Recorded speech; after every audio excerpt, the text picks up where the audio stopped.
बिस्मिल्लाहिर्रहमानिर्रहीम, अस्सलाम वालेकुम। प्रोग्राम हेल्थ टॉक के साथ मैं हूं आपकी मेज़बान कुरतुनैन बख्श। उम्मीद करती हूं आप सब खुश होंगे, खैरियत से होंगे और अपने घरों में महफूज होंगे।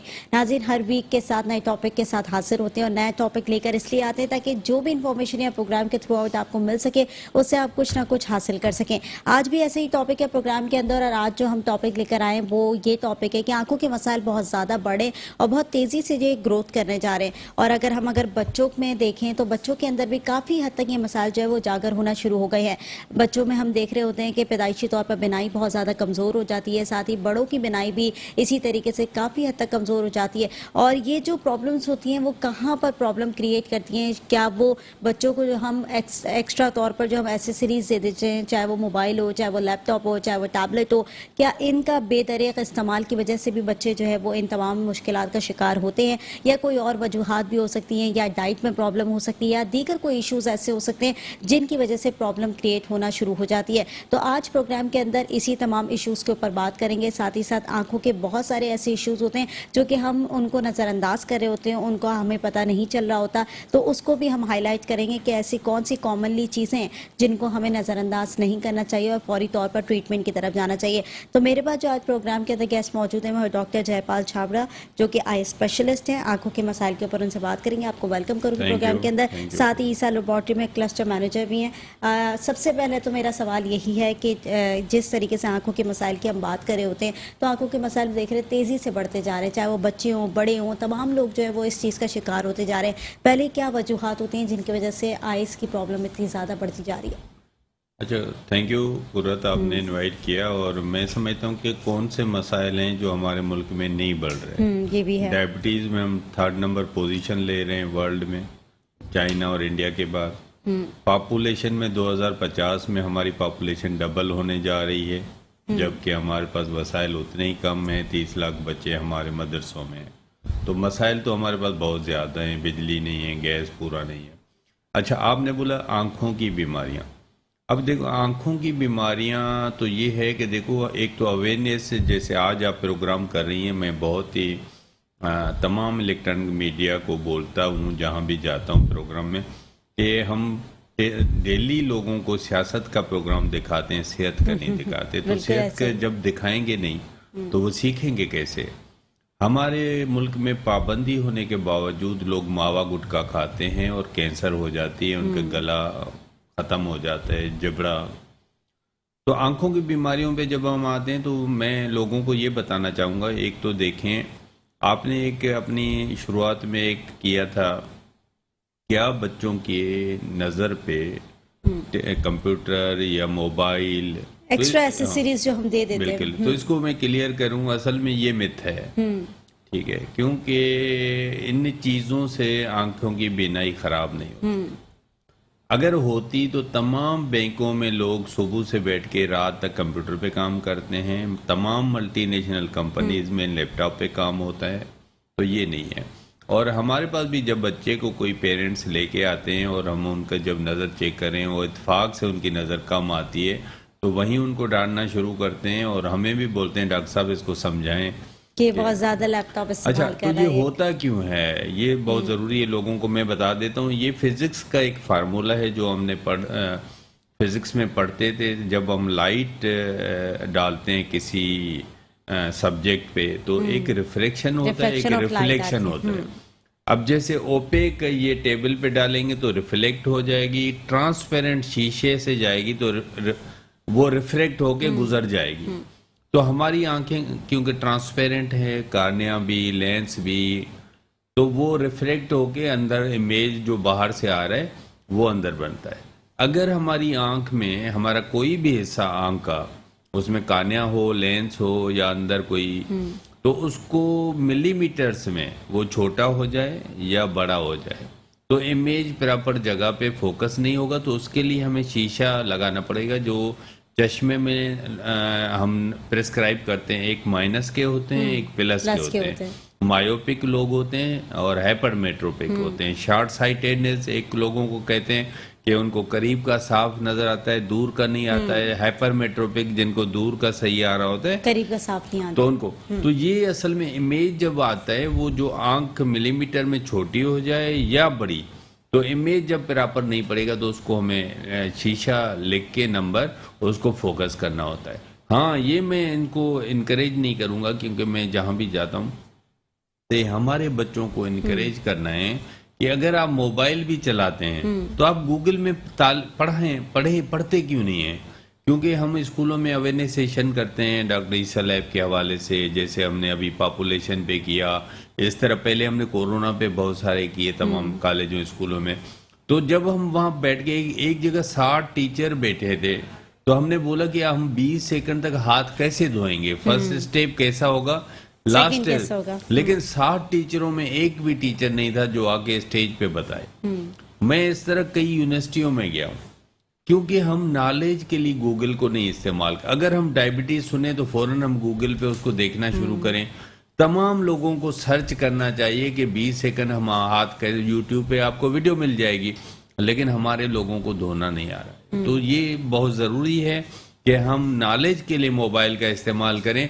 ये गाने सुनना ये भी मतलब आपके ज़िंदगी का हिस्सा है, लेकिन मतलब टोटल उसको मूवी और गानों के लिए उसको यूटिलाइज ना करें। और तमाम स्टूडेंट्स को यूनिवर्सिटीज़ में तो बाकायदे ये ट्रेनिंग होनी चाहिए कि they should get the latest knowledge जो आपको किताबों से नहीं मिलेगी, वो गूगल पे मिलेगी। बिल्कुल ऐसा ही है। सोशल मीडिया जिस तरीके से दिखा रहा होता है, बहुत सारी चीज़ें ऐसी भी होती है सोशल मीडिया के ऊपर कि हम लोग उसे समझते हैं कि वो सही है, लेकिन वो फेक न्यूज़ भी होती है। तो उस पर भी जो है ना, ये भी नॉलेज देनी बहुत ज़रूरी है कि उस पर जो है वो ना चाहें, क्योंकि बहुत सारी चीज़ें आपके जहन में अक्कासी करती हैं चीज़ों को, तो वो उस चीज़ को भी आप लोग हैंडल कर सकते हैं। सोशल मीडिया अच्छा है, लेकिन बहुत ज़्यादा इस्तेमाल बुरा भी है, तो उन दोनों को बैलेंस करके चलना पड़ता है। अच्छा, रही बात आप जिस तरीके से कह रहे थे कि बिनाई की बात होती है, तो ये लैपटॉप और ये मोबाइल का बेतरीका इस्तेमाल, इन तमाम चीज़ों से इसका कोई फर्क नहीं पड़ता। बिल्कुल, ठीक है, बिनाई खराब नहीं होती। आपको हाँ, थकावट होती है तो आप 2 घंटे काम किया तो आप 5-10 मिनट का ब्रेक ले लें। ठीक है, यानी जितने पेरेंट्स हमें देख रहे हैं जो परेशान होते हैं, थोड़ा भी सोचेंगे कि 30, 40, 50 साल हम पीछे जाते हैं तो लाइट जब नहीं थी, लोग डिम लाइट पे पढ़ते थे, लोग तो मोमबत्ती पे पढ़ते थे। लाइट हम छोटे थे जब बिजली का इतना कंसेप्ट नहीं था, या बिजली चली जाती थी और इम्तिहान के दिन होते तो डिम लाइट पे। बिल्कुल तो ऐसे कोई ही। नजर और उससे खराब नहीं होती। स्पेशलिस्ट आप ज़्यादा बेहतर जानते हैं और तमाम चीज़ों को आप ज़्यादा स्टडी है, आपकी रिसर्च है जिन चीज़ों पे आप बात करें, तो जितना भी ये चीज़ें बताई गई कि ये जो एसेसरीज हम इस्तेमाल करते हैं वो इतना नुकसान नहीं देती, यानी जितने पेरेंट्स हमें देख रहे हैं उनके लिए अच्छी खबर है कि वो बच्चों को जो है डांटें, कम यूज़ करें, लेकिन उनको पाबंद करेंगे, वो उनको नॉलेज के लिए यूज एक टाइमिंग जो है ना उनकी मेंटेन की। बल्कि मैं तो कहता हूँ कि हमारे मुल्क में गवर्नमेंट ने जैसे ये चीज़ों पे पाबंदी नहीं लगाई कि फ्री पैकेज रात को दिए जाते हैं जो बच्चा उसका मिसयूज करते हैं और 2-2 घंटे बैठे होते हैं, या हमें सस्ती चीज़ें रात को 12 के बाद मिलती हैं कि पिज़्ज़ा मंगवाओ तो सस्ता, तो हमारे बच्चे उनका कोलेस्ट्रॉल भी बढ़ रहा है लोगों का, और ओवर ईटिंग भी कर रहे हैं, उससे डायबिटीज भी बढ़ रही, तो इनको गवर्नमेंट को इन चीज़ों पे कंट्रोल करना चाहिए। तो आप क्या समझते हैं, क्या वजूहात हो सकती हैं? क्योंकि आपने ये वजूहात तो आपने कहा कि ये नहीं है, इस वजूहात की बिना पर ये तमाम चीज़ें नहीं होती, तो इसके अलावा कौन सी वजूहात अच्छा हो सकती देखिए, है? हमारे जो आंखों में है ना 2-3 बड़ी बीमारियां हैं जो बहुत कॉमन है, जो लोग दिल्ली पे सुनते हैं। एक तो मोतिया है, बिल्कुल, जो सबसे मेजॉरिटी सर्जरी हमारी कैटरेक्ट की होती है ना, जो आजकल लेटेस्ट फेको सर्जरी होती है जो विद इन मिनट्स 5-7 मिनट में सर्जन कर लेता है, और उसमें अब पहले जो इंजेक्शन लगाए जाते थे वो भी नहीं, ड्रॉप्स डाल के सुन्न हो जाती है आंख, आप कर लो। अच्छा, और मरीज आता भी घूमते हुए जा सकता है, और विदाउट चश्मा लगाए पट्टी के, मतलब सादा चश्मा जो मिट्टी धूल के लिए रोके उसको सनग्लास लगा के वो जा सकता है बगैर पट्टी के। अच्छा, और दूसरे दिन वो पढ़ने लिखने का काम भी कर सकता है, मतलब उसके कोई पाबंदी, दूसरे ही दिन जो है वो अपनी रूटीन में आना शुरू टीवी हो भी जाते देख हैं। सकता ठीक है। सवाए उसको ये रोका जाता है कि 5-7 दिन ऑफिस नहीं जाए, कहीं उसको घूमने में टक्कर नहीं लग जाए। अगर वो घर से होमवर्क करता है तो वो कर सकता है। तो मतलब कोई इतनी एडवांस टेक्नोलॉजी हो चुकी है। इसके बाद मोतिया क्यों होता है ये भी थोड़ा लोगों को बता दें।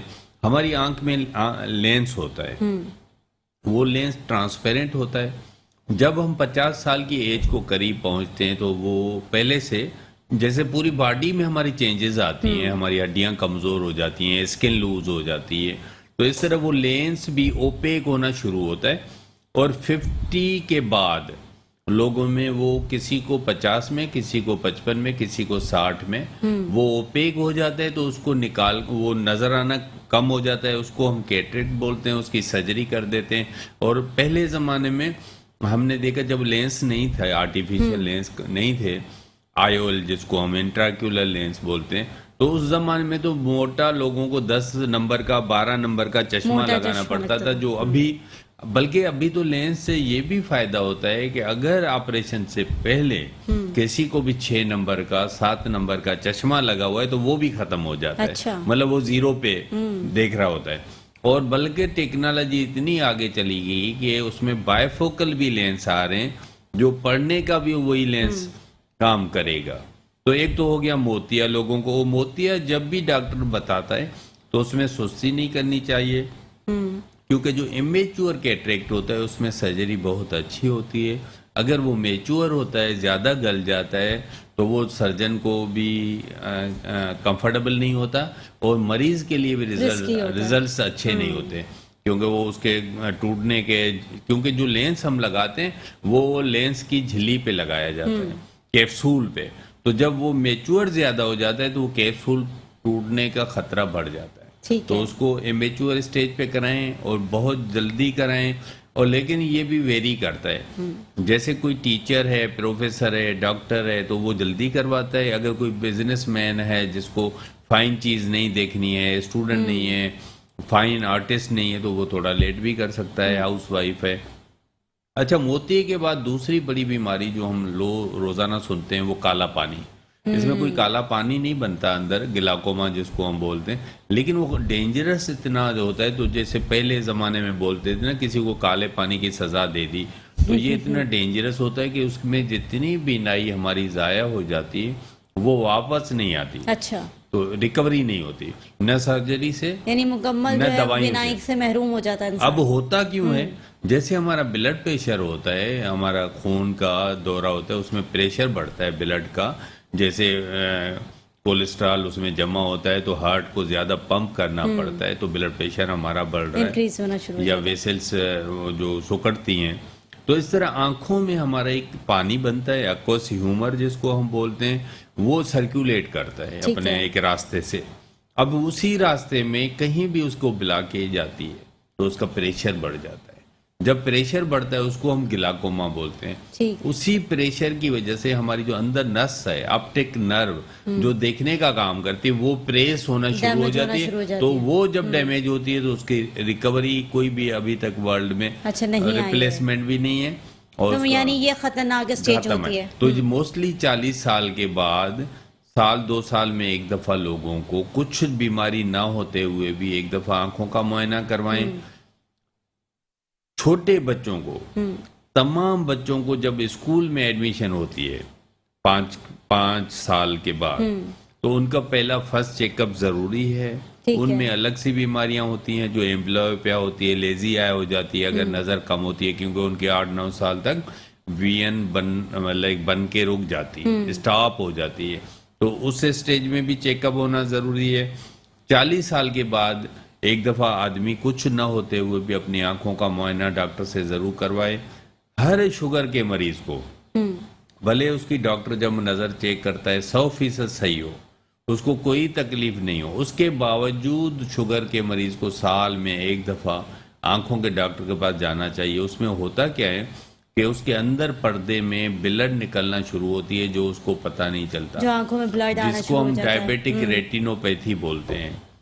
उसमें क्या होता है, छोटी बारीक जो हमारी वेसल्स हैं, कैपिलरीज हैं, वो फटना शुरू हो जाती हैं, उनसे ब्लड निकलता है, और जब तक उनको मुतासर नहीं करता देखने वाली चीज को, जहाँ हमारा इमेज पड़ता है मेकुला पे, तो वो उसको कोई नजर नहीं आ रहा था मरीज को, तो हर आंख के डॉक्टर के पास साल में एक दफा जाए और उससे डिमांड करे कि डॉक्टर साहब मेरा पर्दा आप चेक कर दें। तो ये साल में उनको करवाना चाहिए, 1 ईयर चेकअप जरूरी है। और एक चीज मैं इसमें इजाफा करूं, अमेरिका जैसे मुल्क में 2000 लोग ब्लाइंड हो जाते हैं हर महीने ड्यू टू डायबिटिक रेटिनोपैथी, इसी शुगर की वजह से। हमारे मुल्क में 4-5 हजार हो जाते हैं, मतलब 150 से 200 लोग पर डे ब्लाइंड होते हैं। तो इनको बचाने का एक ही रास्ता है कि वो अपना साल में चेकअप कराएं।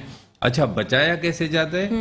जब हमें ब्लड नजर आता है तो हम उसको, आजकल तो इंजेक्शन आ गए हैं, नहीं तो पहले एक लेजर था जिसको हम जैसे ना बर्तन को वेल्डिंग करवाते हैं, टूट जाते हैं, तो उसे लेजर से हम उसको शॉय मार के वेल्ड कर देते थे तो वहां से ब्लड ना निकले। लेकिन अभी इंजेक्शन आ गए हैं, उसको इंजेक्शन लगाते हैं, वो उससे एब्जॉर्प्शन शुरू हो जाती है। लेकिन उसके बावजूद अगर वो शुगर कंट्रोल नहीं करता तो वो दोबारा भी उसको, अच्छा, यानी ये पूरे डिपेंडेंसी होती है उसकी शुगर लेवल के कंट्रोल ऊपर पे, कि अगर शुगर कंट्रोल में दोबारा है तो फिर वो ठीक हो दोबारा सकता है, रिकवरी हो सकती है, और अगर शुगर कंट्रोल में नहीं है तो रिकवरी दोबारा मुश्किल दोबारा है। दोबारा हो सकता है उसको। अच्छा, और दोबारा प्रोसेस फिर यही होगा। फिर यही होगा, और ये भी होता कभी 100% रिकवरी होगी, कभी नहीं भी हो सकती। अच्छा, ये तो आपने डायबिटिक पेशेंट के बारे में बात की, लेकिन मैं नॉर्मली दूसरे लोगों को भी देखती हूँ जिनको डायबिटीज नहीं है या जो बच्चे हैं उनकी आंखों में भी इस तरीके से खून के पार्टिकल्स जो है, ज़र्रात जो है वो आना शुरू हो जाते हैं, तो उनकी क्या वजूहत होती है? क्या वेन्स कमजोर हो जाती हैं आंखों की? अच्छा, उसमें डिफरेंट है। एक तो मोस्टली कभी न कभी शायद आपने नजर आया हो, आपने देखा हो, हमारे जो एक आंख में एक तो ब्लैक पोर्शन है जिसको काने है, एक वाइट पोर्शन है। इसी वाइट पोर्शन के अंदर कभी सडनली हमें ब्लड नजर आती है कि यार ये लाल धब्बा, वो उसको साफ नहीं कर सकते क्योंकि वो कंजक्टिवा के अंदर होता है। अब ये इसके 4-5 रीजन हैं जो सडनली जिनको आता है। अगर बड़ी उम्र वाला है, मोस्टली उनको ब्लड प्रेशर अगर हाई हो तो कभी ये आ सकता है। इसको सब कंजक्टिवल हेमरेज हम बोलते हैं, ठीक है। माने कंजक्टिवा के अंदर हेमरेज, ब्लीडिंग। तो हाई ब्लड प्रेशर से हो सकता है, डायबिटीज का अनकंट्रोल शुगर से हो सकता है, कोई जोर से हमें खांसी हो, किसी मरीज को खांसता रहे उससे हो सकता है, ठीक, छींकें जोर से आती रहे किसी यानी को, प्रेशर ज्यादा डेवलप हो। प्रेशर, किसी को कॉन्स्टिपेशन हो उससे भी हो सकता है। तो ये 5-6 रीजन होते हैं। तो उनको ये होता है कि अच्छा इनमें फिर क्या होता है, ये एब्जॉर्ब तो खुद ब खुद, लेकिन उसके काज को समझना होता है। अगर उसका हाई ब्लड प्रेशर है तो ब्लड प्रेशर को कंट्रोल करना जरूरी है। अगर शुगर हाई चल रही है तो उसको कंट्रोल करना, अगर उसको खांसी ज्यादा हो रही है तो उसको कंट्रोल करना जरूरी है, अगर कॉन्स्टिपेशन है तो उसको रिलीफ देना, समझाना कि आपको कॉन्स्टिपेशन ना हो। तो इन चीजों को कंट्रोल करना जरूरी है। बाकी वैसे वो एब्जॉर्ब वो ब्लड खुद होता है। और इन मरीजों को ये भी बताना होता है कि अगर ब्लड आ गया कि आप डिस्प्रिन की गोली नहीं खाएंगे क्योंकि वो खून को पतला करती है। अगर वो खाता रहता है कोई, मतलब बहुत सारे लोग हैं जो कार्डियोलॉजिस्ट उनको लिखता है कि आप खाते रहें, पूरी जिंदगी भी खाते हैं, तो कुछ टाइम के लिए उनको रोकना होता है। जैसे हम समटाइम्स सर्जरी में रुकवाते हैं कि ब्लीडिंग बढ़े ना, वरना साइड इफेक्ट्स हो सकते हैं। तो इसलिए उसको डिस्प्रिन के अलावा कोई भी दर्द की गोली, पेनाडाल सब वो खा सकते हैं, डिस्प्रिन को सिर्फ। चलिए, अब थोड़े से बच्चों की तरफ आ जाते हैं। हमने बहुत सारे बच्चे ऐसे देखे हैं जो कि न्यूली बॉर्न बेबीज़ भी, उनकी भी आंखें कमज़ोर होती है, या फिर अगर थोड़ी सी अर्ली एजेस पे आ जाते हैं उस वक्त तो पता नहीं चलता, लेकिन थोड़े से बड़े होने शुरू हो जाते हैं तो उनको फिर ग्लासेस लगना शुरू हो जाते हैं। तो ये इनहेरिटेंस पे आता है, यानी पैदाइशी तौर पर भी ये तमाम चीज़ें, या घरेलू तौर पर भी ये आ सकता है, या फिर ये कुदरती तौर पर कोई अमल होता है, या उनके विजन में कोई मसले होते हैं, मसाइल होते हैं कोई? देखिए ना, बीमारियां जो मिलती हैं ना, जैसे माँ बाप से हमें शक्ल मिलती है तो बीमारियां भी इससे मिलती हैं, वर्षे में मिलती हैं। बच्चों, अगर माँ बाप पेरेंट्स में डायबिटिक है तो अगर 5 बच्चे हैं तो 5 को जरूरी नहीं है, लेकिन 2 को 3 को हो सकता है डायबिटीज होती है। इसी तरह ब्लड प्रेशर होने का खतरा, इसी तरह बोन्स की कमजोरी, मतलब सब चीजें। अब जो बच्चे पैदाइशी होते हैं तो पैदाइशी बच्चे में कैटरेक्ट भी हो सकता है, पैदाइशी बच्चे में ग्लाकोमा भी हो सकता है, और एक ट्यूमर भी हो सकता है, नज़र कम भी हो सकती है उसकी पैदाइशी।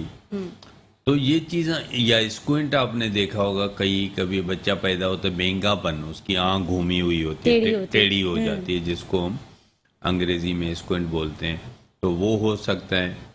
तो तमाम कोई भी बीमारी जब बच्चे में हमें नजर आती है तो उसको डॉक्टर के पास लेके जाना जरूरी है। अगर इसको नजर आ रहा है, घूमी हुई आंख है, तो फिर हमें क्या करना होता है कि डॉक्टर उसका बेहोशी में मुआयना करेगा, क्योंकि छोटा बच्चा आंख को एक जगह नहीं रख फिक्स सकता। नहीं करता। अगर 4-5 साल का है तो वो तो कर लेता है कि बाकी छोटा है 2 साल का, 1.5 साल का या साल का या 6 महीने का या पैदा, तो उसको फिर बेहोशी में उसको बोलते हैं EUA, एग्जामिनेशन अंडर एनेस्थीसिया, बेहोशी करके ठीक है। वो डॉक्टर फिर हम पर्दा भी एट ए टाइम चेक कर लेते हैं, प्लस उसका नंबर भी, क्योंकि बच्चा तो खुद नहीं बताता कि ये मुझे नजर आ रहा है या नहीं आ रहा है, तो उसकी रेटिनोस्कोपी भी हमें खुद करनी होती है कि इसका नंबर भी है या नजर विजन सही कितना है, है। हाँ विजन कितना है, तो दोनों चीजें उसका ये डॉक्टर आंख वाला 5-7 मिनट में मुआयना कर लेता है। तो इसमें बच्चों को ये करवाना जरूरी है, कभी भी बेंगापन नजर आए तो उसको हमें इग्नोर तो ना ये करें। भेंगापन होता क्यों है, यानी क्या वजूहात होती है? दो चीजें बताई ना, एक तो नजर कम हो, अगर जैसे एक आंख में मेरी नजर कम है, एक में सही है, तो अच्छा। वो जो कम आंख नजर वाली है वो लेजी घूम यानी जाएगी, डायरेक्शन चेंज कर डेविएट देगी हो अपनी। जाएगी, क्योंकि वो फिक्स नहीं हो रही इमेज पे। जैसे मैं सामने देख रहा हूँ तो मेरी आंख फिक्स हो रही है, सही। तो वो जो जिसकी नजर कम है वो घूम जाती है। एक तो नजर की वजह से, दूसरा होता है कि हमारी जो मसल को नर्व इधर उधर खींचती हैं, हाँ, तो वो अगर उसको प्रॉपर काम नहीं करें तो वो भी उसकी वजह से भी आंख घूम जाती है। अच्छा, जैसे direction आपने change हो जाती है। फालिज देखा होगा, स्ट्रोक लोगों को हो जाता है, तो इस तरह फेशियल पेल्सी यहाँ का भी हो जाता है उसका, तो उसका आंख पे भी असर पड़ता है, फिर वो आंख एक साइड पे नहीं घूमती है क्योंकि नर्व उसका काम छोड़ देती है। तो एक तो मसल वाला वीकनेस और दूसरा नजर वाला। ठीक है। तो वो डॉक्टर फिर जब चेकअप कर लेता है कि अभी इसकी नजर कम है, तो फिर तो हमें चश्मा देना होता है, भले वो 8 महीने का बच्चा हो, उसको चश्मा देना पड़ता है कि भले 1 घंटा माँ बाप उसको लगाए, 2 घंटे के वो देखता रहे उसी में।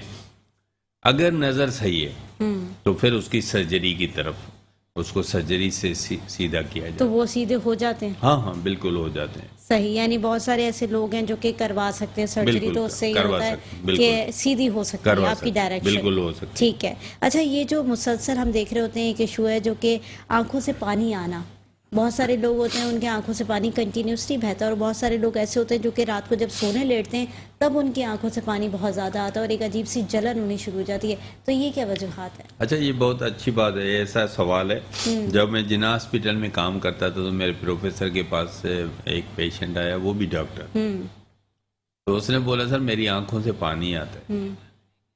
तो एक तो ये बोलते हैं देखो भैया आपकी आंख से पानी आएगा, दूध तो नहीं आएगा, एक तो नंबर 1। अच्छा देखो पानी क्यों आता है ना, अच्छा हमारी आंखों में ना आंसू बनते हैं, ये तो सबको पता है। तो वो आंसू जो है वो जाते कहाँ हैं, उनका रास्ता बना हुआ है। हमारे लिड में ऊपर नीचे सुराख बने हुए हैं, तो उसके अंदर वो टीयर्स चले जाते हैं, आंसू। अगर ये सुराख जो हमारा होता है लेक्रिमल डक्ट में जो होल है, तो ये हमारा बंद हो जाए, ब्लॉक हो जाए पार्शली या फुली, तो वो आंसू फिर उसमें नहीं जाते, बाहर आ रहे थे। सही। ठीक है। अच्छा, छोटा मोटा पानी आना कोई बीमारी नहीं है, वो मतलब है कि जैसे हम हंस भी रहे होते हैं ना तो पानी आ जाता है, पानी आ, रो रहे होते हैं भी पानी आता है, या हमारी आंख में थोड़ा भी कोई फॉरेन बॉडी हवा डस्ट पार्टिकल चला जाए, कोई भी चला जाए, एक उंगली लग जाए तो वो रिएक्शन में पानी है, वो तो एक बीमारी नहीं है। कुछ लोगों को जो परमानेंट पानी आ रहा है, जैसे उसका काज ये है कि वो सुराख बंद हो रहा है, या पार्शली या फुली, तो उसको फिर हम मसाज का बताते हैं कि इसको आप ऐसे। अच्छा। और ये छोटे बच्चों में पैदाइशी भी होता है, पानी आना, जिसको हम बोलते हैं naso lacrimal duct block, NLD block है। ये पैदाइशी भी होता है, जैसे 2 महीने का बच्चा माँ बाप पेरेंट्स लेके आते हैं, डॉक्टर साहब इसकी तो आंख में पानी बहुत आ रहा है, तो उसको फिर मसाज बताया जाता है कि इसको 10-15 दफ़ा सुबह को, 10-15 दफ़ा रात को मसाज करें कि ये खुल जाए।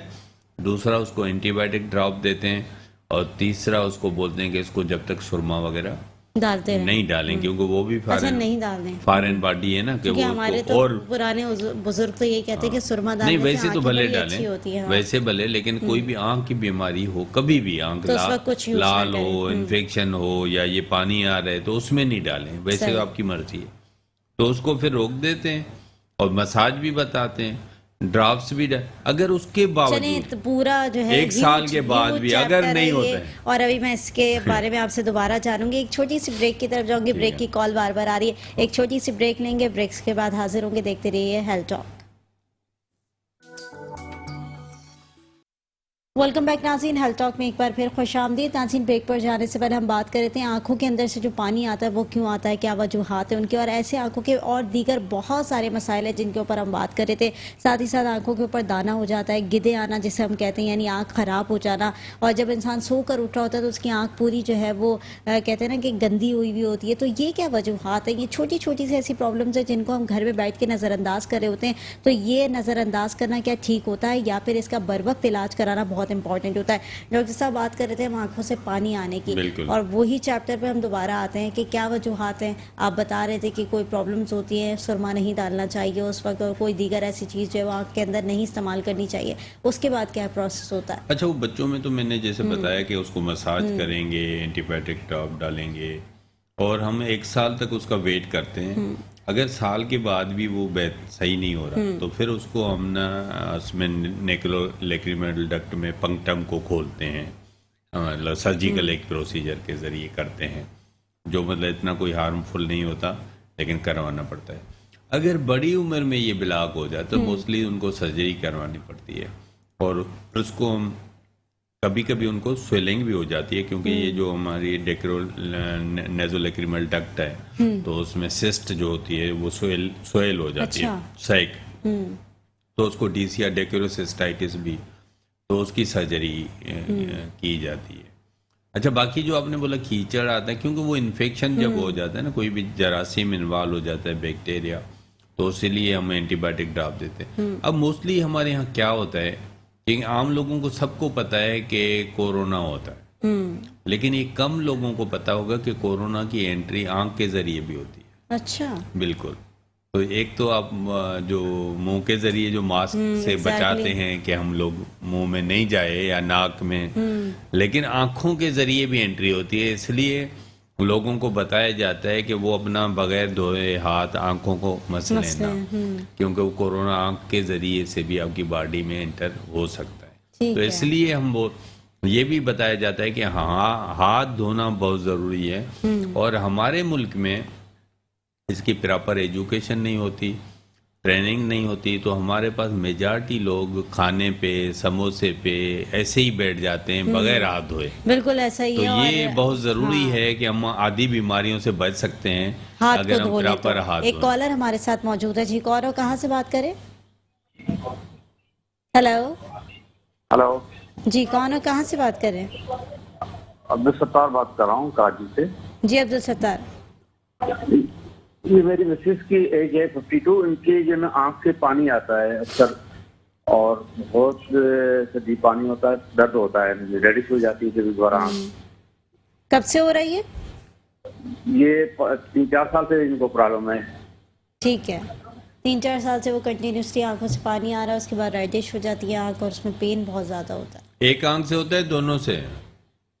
एक आंख से होता है। अच्छा, एक आंख। देखो, मोस्टली ये होता है, जैसे मैंने अभी जिक्र भी किया, जो हमारी ये डक्ट कैनाल होती है, रास्ता होता है जहाँ आंसू चले जाते हैं, वो बंद हो जाती है। तो आपने आई स्पेशलिस्ट को अगर कहीं भी जहाँ रहते हैं उसको दिखाया है, और वो यही वजह बता रहा है कि आपका वो बंद हो गई है, नासूर भी इसको आम ज़बान में हम लोग बोलते हैं, तो फिर तो उसका हल जो है ना सर्जरी होता है। अगर वो बर्दाश्त कर सकती है, उसको मसाज करके पानी निकाल देती है और टॉलरेट कर लेती है, तो पूरी ज़िंदगी ऐसे गुजार सकती है, उससे कोई तकलीफ नहीं होती। लेकिन अगर उसको सर्जरी करवानी है तो सर्जरी भी, ये बाकी सर्जरी तो रिजल्ट सब इनका 50-50, कभी कभी ये ब्लॉकेज भी हो जाती है दोबारा, क्योंकि वो जो हम सर्जरी करते हैं, इसको सुराख को खोल के इसके अंदर ट्यूब डालते हैं, लेकिन वो हम ट्यूब बाद में 3 महीने में निकाल देते हैं। तो जब निकालते हैं तो ये ब्लॉक दोबारा भी कभी कभी हो सकता है। तो ये आपको उस पर डिपेंड करना है कि अगर वो बिल्कुल तंग हो रही है और उसको पानी से, तो फिर तो आप सर्जरी की तरफ जाएं। अगर वो मसाज करके उसको दबा के पानी निकाल दे और ड्रॉप डाल दे और अच्छा कंफर्टेबल रहती है, तो आप सारी जिंदगी ऐसे भी गुजार सकते। तो मसाज किस तरीके से होगा? क्या जैसे मैंने बताया, ये उंगली से इसको हम ऐसे प्रेस करेंगे, तो इस उंगली से तो आंसू निकलते हैं उस कंडीशन में। तो कुछ लोगों के जो अंदर ये जमा हो जाता है पानी इसके सैक के अंदर, वो बिल्कुल निकलता है, और पेन मोस्टली वैसे नहीं होता।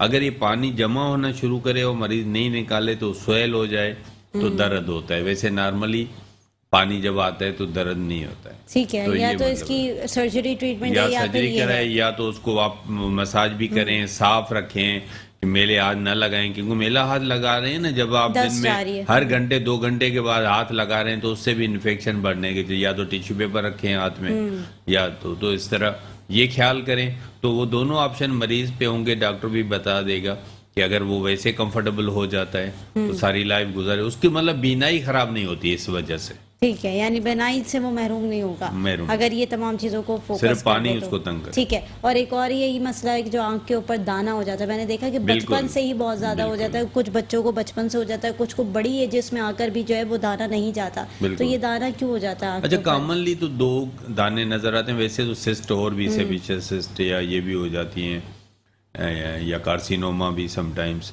लेकिन मोस्टली जो होता है ना, एक हमारा स्टाई हो जाता है और एक केलजियान हो जाता है।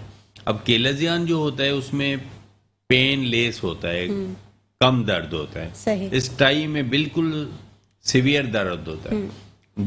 जिसमें भी, अगर समटाइम्स केलजियान में भी होता है, जब भी दर्द होगा तो उसके दाने के फटने के चांस बहुत ज्यादा हैं। ठीक है। तो मरीज को चाहिए उसको सिकाई भी करे गर्म कपड़े से, तो वो फट जाता है खुद ही।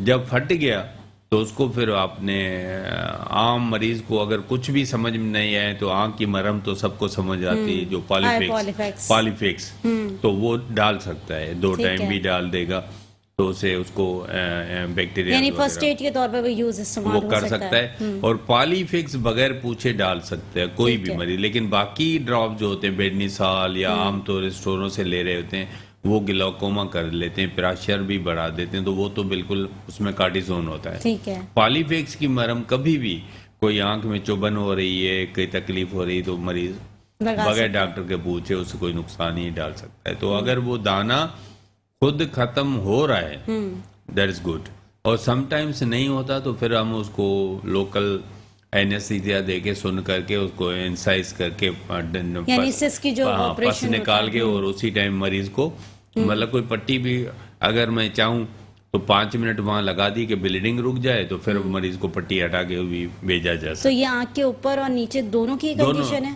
हाँ, दोनों, ऊपर हो दाना या नीचे हो किसी में। बाकी टेरिजम भी हो सकता है, एक गोश्त बन जाता है जो अंदर पुतली पे बढ़ता है कार्निया के ऊपर, ठीक है। उसको टेरिजम बोलते हैं।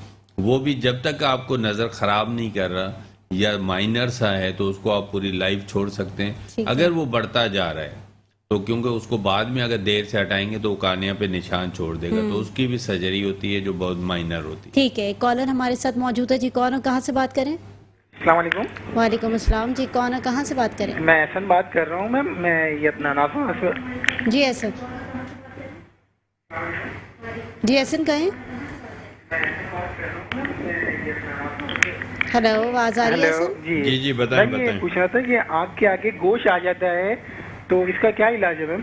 ठीक है, आंख के आगे जो गोश्त आ जाता है उसका क्या इलाज है? ये अभी भी मैंने जिक्र किया, ये गोश्त ना दवाई से जाता नहीं है और बहुत मामूली सा है, तो इसको आप पूरी जिंदगी छोड़ सकते हैं, इसका कोई बीनाई खराब नहीं करता है। लेकिन अगर वो बढ़ता जा रहा है ऊपर तो फिर तो इसकी सर्जरी करनी होती है, और अगर लेट कराएंगे तो फिर वो, क्योंकि पुतली पे असर छोड़ेगा निशान विशान, तो फिर नंबर भी आ सकता है चश्मे का।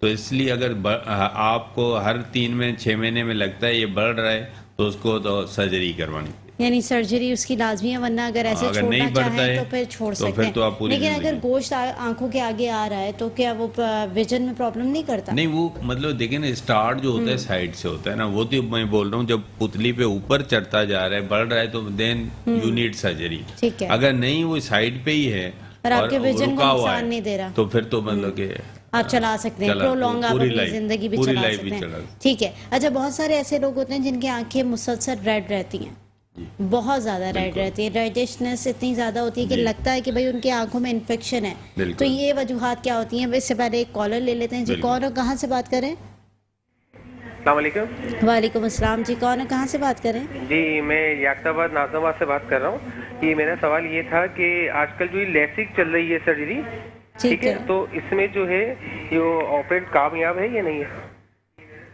सर्जरी बिल्कुल। लेजिक तो आपने चश्मा लगाते हैं आप? जी मेरा कजन चश्मा लगाता ओके, है, उसकी ठीक है। -12 और -14 नंबर है, ठीक वो है। कॉन्टेक्ट लेंस और चश्मा पहनता है। बिल्कुल ये कामयाब है, लेकिन जैसे कोई भी दुनिया में सर्जरी ऐसी नहीं होती जो उसमें 1% या 0.2% या 1% कोई नुकसान ना हो। तो इसमें भी रिस्क होती है। तो जो हाईली सेंसिटिव लोग होते हैं, मिसाल उनका जिनका फाइन जॉब होता है, कोई अकाउंटिंग का जॉब करता है, और कोई पेंटर है, कोई सर्जन है, तो ये मतलब हजारों लोगों में किसी को प्रॉब्लम हो सकता है, फोटोफोबिया हो या हो। लेकिन आमतौर पर जो आम लोग हैं, जो आम बिजनेसमैन है, आम स्टूडेंट है, आम हाउसवाइफ है, वो तो बगैर पूछे ये सक्सेसफुल है सर्जरी लेसिक, पूरी दुनिया में होती है। और हमने खुद भी की है। मैंने एक IBA की स्टूडेंट की एक लड़की, I think she will be the below 30 years age, और उसकी 100% सक्सेसफुल बेहतरीन हुई। तो इस तरह के बहुत सारे जो हम करते रहते हैं, तो आप करवा सकते हैं। और ये 10, 12, 14 नंबर तो ऐसा है जिनको तो ये रिस्क भी लेना पड़ता है, क्योंकि वो तंग होते हैं। अब मैं 2, 3, 4 नंबर वालों को कभी एडवाइस नहीं करूंगा कि वो सर्जरी करवाएं। सही। तो वो ऐसे ही लाइफ गुजार सकते तो हैं। इस सर्जरी से पॉसिबिलिटी होती है कि विजन क्लियर हो जाए आपका? अभियन तो क्या 100% क्लियर हो जाएगा ना। इसका हो सकता है ना हो 100%, क्योंकि नंबर ज्यादा है 14 कि हम 8-10 नंबर तक उसका उतार सकते हैं।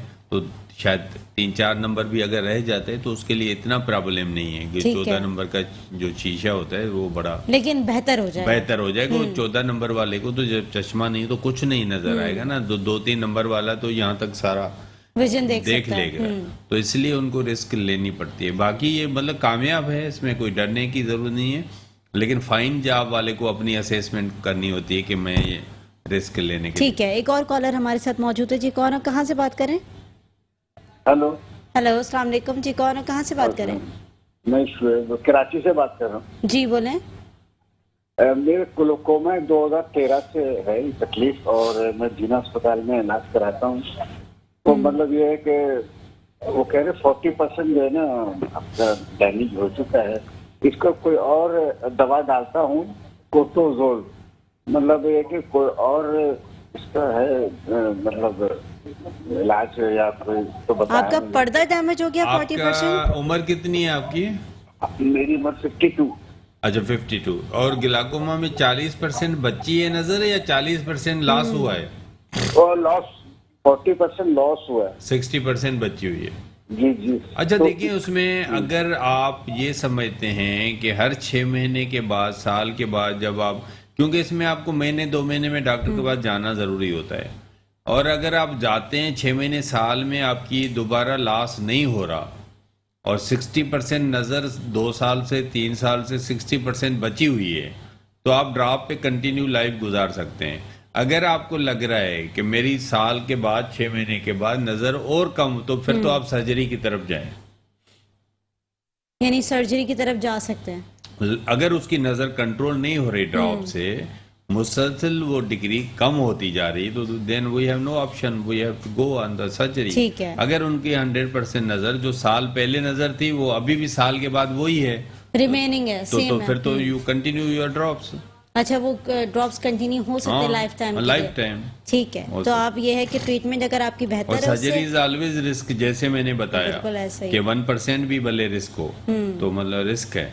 तो अगर आपकी नज़र बची हुई है ड्रॉप्स पे, यू आर कंफर्टेबल और खराब नहीं हो रही, देन कंटिन्यू द ड्रॉप्स। ठीक है, एक और कॉलर हमारे साथ मौजूद है जी। कौन हो, कहाँ से बात करें? अस्सलाम वालेकुम, मैं वालेकुम हैदरी से सलाम। बात कर रहा हूँ। ये आजकल जो कॉस्मेटिक लेंस वगैरह चल रहे हैं दुकानों पर, जी, तो जी, ये नुकसानदेह हैं कितने, और ये या ब्रांडेड लेंस हम लोग पहन सकते हैं या इसमें भी रिस्की है? ठीक है। क्योंकि आजकल लोग जो ये डिस्पोजेबल लेंस बिल्कुल, 500 ऐसा के ही। 600 के हम लोग पहनते हैं, तो इसके लिए कितना ड्यूरेबल है आई के लिए? अभी हम इसी पे आ रहे थे। कॉमनली हम देख रहे हैं फैशन के हिसाब से डिफरेंट कलर्स के लेंसेज अवेलेबल होते हैं कॉस्मेटिक शॉप पे, और हम लोग बड़े शौक से पहन रहे होते हैं। कहीं पार्टी में जा रहे हैं, कहीं वेडिंग में जा रहे हैं, और उसको वेयर करना लाजमी है। और बाज़ वक़्त लोग ऐसे होते हैं जो कि बिल्कुल चीप प्राइस वाले लेंस भी लेकर लगा लेते हैं, और वन वेयर वो लेंस होते हैं, और उसके बाद फिर उनकी आंखें डैमेज हो जाती हैं। उसके बाद वो रिएक्शन करना शुरू कर देती हैं। और साथ ही कॉन्टैक्ट लेंसेज भी होते हैं बहुत सारे ऐसे जो कि लोग वेयर करते हैं, ग्लासेस लगाना जो पसंद नहीं करते वो कॉन्टैक्ट लेंसेज की तरफ जाते हैं, तो कितने हद तक नुकसानदेह है ये सारी? अच्छा देखिए, कोई भी चीज़ जब हम आँख के अंदर डालते हैं ना, इवन सुरमा, तो आपको पता नहीं होता है आपने किस क्वालिटी का लिया या बाहर की चीज़। कोई भी आँख में जब आप डाल रहे हैं तो वो उसका नुकसान तो हो सकता है कभी भी। तो लेंस भी लाजमी एक बाहर की चीज़ है, आप डाल रहे हैं और उसको लंबे अरसे के लिए डाल रहे हैं। कोई 6 घंटा लगाता है, कोई 10 घंटे लगाता है, कोई। और दूसरा उसमें सफाई का मसला होता है कि आप उसका पानी कितनी टाइम के बाद चेंज करते हैं, सफाई की मेंटेन करते हैं, हाथ आप साबुन से धोते हैं पहले लगाने से पहले या नहीं धोते हैं। तो मैं तो कभी एडवाइस नहीं करूँगा कि कॉस्मेटिक लेंस तो आप ना लगाएं। हाँ, उनकी मजबूरी है जो मॉडलिंग करते हैं मीडिया में, जो ग्लैमरस लुक के लिए, ग्लैमरस, तो वो तो चलो उनका एक प्रोफेशन की रिक्वायरमेंट है। लेकिन आम आदमी जिसकी जरूरत लेकिन नहीं उसके लिए भी इतना लो क्वालिटी लेंस यूज करना इट्स पॉसिबल? वो तो देखो ना, वो तो डिपेंड करता है आपके पॉकेट पे ना। पॉकेट से बढ़कर आंख है। नहीं, लेकिन कुछ लोग अफोर्ड भी नहीं करते। मैं पीटीवी पे एक ड्रामे में काम किया था गुलाब चांडियों के साथ। अच्छा। तो उस मुझे अभी भी याद है, पुरानी बात है, लेकिन एक जो मरीज का रोल जिसको दिया था उन्होंने उसको 200 या 300 रुपए पे किए थे। तो रात को 12 के बाद जब हमारा खत्म हो रही थी रिकॉर्डिंग, तो 2 बजे बोल रहा था मैं पैदल जाऊंगा लालू के।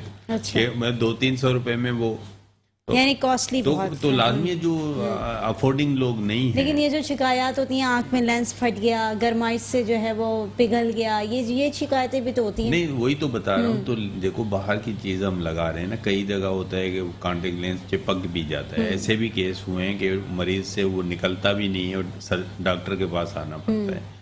समटाइम्स ये होता है फट जाता है, और समटाइम्स वो होता है कि इन्फेक्शन इतना सीवियर हो जाता है, आंख भी ज़ाया हो जाती है। ठीक है, तो मैं सिर्फ ये इतना बोलूँगा कि अगर जिनके लिए बहुत ज़रूरी है तो उनको सफाई के लिए बहुत ख्याल करना है कि लगाने से पहले हाथ धोना है, लेंस का पानी चेंज करते रहना है। और कभी भी आपकी आंख लाल हो रही है या आपको लेंस चुभ रहा है तो ये डब्बी हमेशा आपको साथ रखनी है, तो फौरन वो उतार देना है। एंटीबायोटिक ड्रॉप भी मेरी बेटी कभी लगाती है, तो मैं तो उसको एंटीबायोटिक ड्रॉप उसके पर्स में रखवाता हूँ कि ये आपके पर्स में मौजूद हो, कि आपने जब उतारा कि फौरन आप या रात को कुछ भी तकलीफ नहीं हो, जब आप उतार रही हैं तो आप एंटीबायोटिक ड्रॉप डाल दें। सही। तो ये तो मैं एक अपनी बेटी को करता हूँ, तो मरीजों को भी मशवरा दूंगा कि आप एक तो एंटीबायोटिक ड्रॉप रखें, और डब्बी को, वो कई लोग होते हैं जो लेंस लगा के मार्केट जा रहे हैं, डब्बी नहीं रखते साथ। अब उनका जब खराब हो रहा होता है तो पैसे के चक्कर में उतार भी नहीं रहे होते, किसी ने 2000 का खरीदा है तो उसकी आंख खराब हो जाती है। सही। तो उनको जब भी तकलीफ हो तो फौरन लेंस को। चलिए, ये तो रही आर्टिफिशियल लेंसेज की बात। अब जरा कॉन्टैक्ट लेंसेज पे आ जाते हैं। ये कॉन्टैक्ट लेंस हो। अच्छा, कॉन्टैक्ट लेंस की। अब आर्टिफिशियल लेंस पे वो होते हैं इंट्राक्यूलर लेंस, जो मोतिये में आप कैटरेक्ट में डालते हैं, उसको आयोल बोलते हैं। ये कॉन्टैक्ट लेंस है, लेकिन क्वालिटीज डिफरेंट हो सकती है।